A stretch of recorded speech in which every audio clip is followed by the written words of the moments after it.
Será que dá pra ver na cara de uma pessoa que ela tá mentindo? Será que é comprovado cientificamente que mentirosos sorriem de forma diferente? Fica até o final do vídeo que você vai entender isso e muito mais.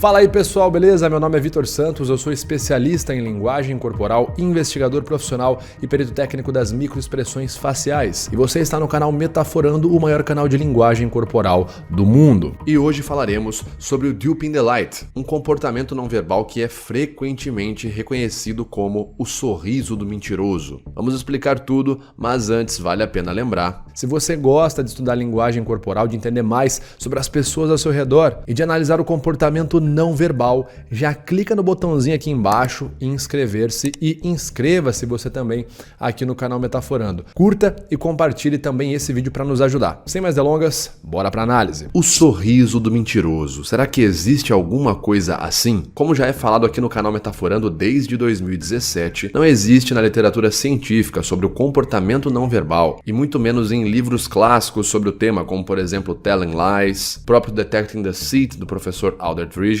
algum sinal que esteja relacionado de forma direta à desonestidade. Simplesmente não existe um estudo científico que comprove numa relação de 1 para 1 que se a pessoa fizer determinado sinal, determinada expressão, ou olhar para determinado lado com o olho, ela automaticamente pode ser identificada como mentirosa. Como nós sempre falamos, a análise não verbal é uma das inúmeras ferramentas que você vai utilizar para investigar uma situação e tentar descobrir se você está sendo ou não enganado. Mas conforme observado em Getting to the Truth pelo Dr. Cliff Lansley, existem sim certos critérios psicofisiológicos associados ao ato de mentir em contextos de high stakes. Uma mentira high stakes é uma mentira que envolve um alto risco para o mentiroso, caso ele seja descoberto, e um alto nível de recompensa, caso a mentira dele obtenha sucesso. No livro Sex, Lie and Brain Scans, fica claro que quando mentimos sobre algo muito importante, como por exemplo alguém que mente sobre um crime, ou uma pessoa que mente sobre uma traição, ou um delito, um dos fatores cerebrais mais comuns é a ligação emocional, ou seja, quando contamos uma mentira muito difícil e muito importante, evidentemente nesse contexto iremos ter alguma emoção sobre aquilo, seja a emoção de medo por sermos descobertos, seja a emoção de felicidade por sentirmos que a nossa mentira está dando certo, ou até mesmo a emoção de vergonha, culpa e tristeza por estarmos incomodados com a pessoa que estamos enganando. Mas fato é que a ligação emocional em mentiras de high stakes é sim um fator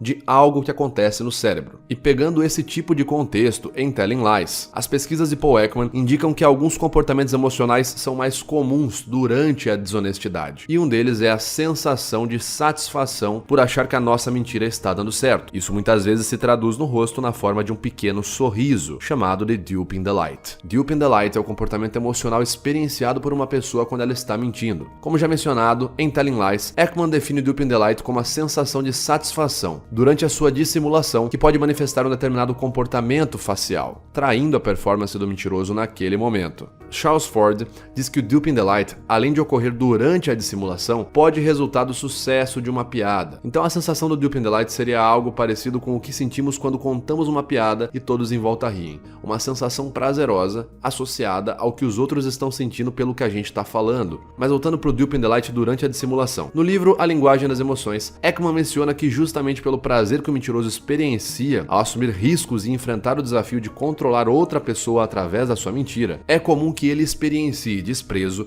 e excitação ao acreditar que conseguiu enganar alguém. Então as emoções mais associadas a esse pequeno sorriso, esse comportamento de satisfação, o Dupe in the Light, são as emoções de felicidade e desprezo. Felicidade pelo alívio e satisfação de concluir o seu objetivo, conseguir ter enganado alguém, e desprezo por conta da sensação de superioridade por estar manipulando alguém da forma que você quer. Justamente por isso que esse termo costuma ser utilizado para descrever esse sorriso que em vários casos os mentirosos apresentam durante a mentira, seja um sorriso de felicidade ou um sorriso unilateral, caracterizando uma emoção de desprezo. Nós podemos ver alguns exemplos reais e famosos do Dupe in the Light. No nosso primeiro caso, o ex-presidente dos Estados Unidos, Bill Clinton, no infame episódio de Affair com a sua secretária Monica Lewinsky. Durante a coletiva de imprensa em que Clinton negou todas as acusações de um suposto affair, após seu discurso, podemos observar a seguinte contração facial. Podemos perceber a contração da AU12, musculatura zigomática maior, e uma tentativa de ocultar essa contração pela compressão dos lábios. Ele comprime logo em seguida para não dar na cara. Essa é uma forma comum de disfarçar o Dupe in the Light, inclusive. O mentiroso experiencia a emoção de felicidade, que é involuntariamente manifestada na face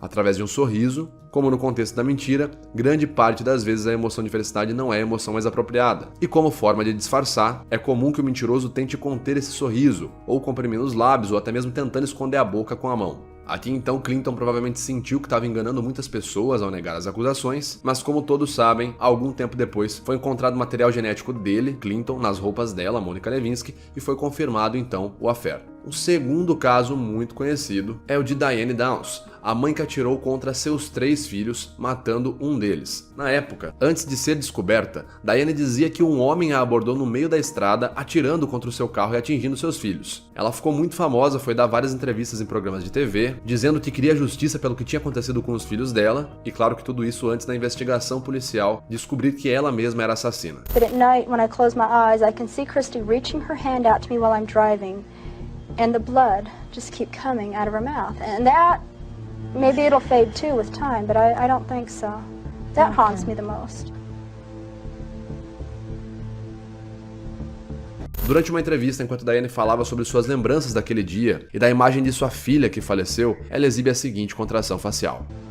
Aqui vemos uma expressão genuína de felicidade. E o interessante de se observar é a contração facial que a entrevistadora exibe enquanto Diane fala. Aqui temos uma contração facial característica da emoção de tristeza, ou seja, a entrevistadora de fato estava sentindo empatia, estava acreditando realmente na história que Diane estava contando. Após terminar o seu discurso e observar a expressão da entrevistadora, Diane exibe o sorriso, provavelmente pela percepção de que a entrevistadora estava acreditando em sua história. E esse é outro ponto. O mentiroso tende a olhar mais para as pessoas, justamente para a reação delas. Isso chama-se inclusive facial feedback, justamente para ver se elas estão acreditando em sua mentira. E é comum que o Dupe in the Light ocorra após uma percepção positiva do mentiroso sobre o seu ouvinte. O terceiro exemplo é o de Susan Smith, a mãe que assassinou seus filhos e dizia que eles haviam sido sequestrados por um homem negro. Mais uma vez, após algum tempo de investigação e após a própria Susan Smith ter confessado ter matado os filhos, descobriu-se que todas as entrevistas na TV não passavam de puro teatro. I would like to say to whoever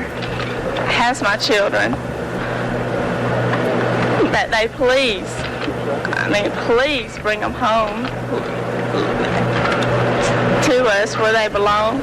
Durante uma dessas entrevistas, enquanto ela pedia para que quem tivesse com seus filhos que levasse eles de volta para casa, percebemos as seguintes contrações. Aqui, assim como no caso de Bill Clinton, percebemos a contração da AU12, tentando ser contida por uma compressão labial. Ainda assim, por diversas vezes na entrevista, ela não consegue e deixa escapar esses micro sorrisos, até mesmo ali com umas micro gargalhadas. To us where they belong. Comprovando mais uma vez o Dupe in the Light. E esse comportamento, nesse contexto, exemplificado nos casos que nós demonstramos, seria o que muitos chamam de o sorriso do mentiroso. Bom, essa foi então a nossa análise. Se você gostou, já sabe, se inscreve aqui nesse canal, ajuda a gente, curte, compartilha o nosso vídeo, tá certo? Vão ajudar a mais pessoas conhecerem esse maravilhoso universo da linguagem corporal. Comenta aqui quem mais você quer ver analisado e eu te vejo no próximo vídeo. Valeu!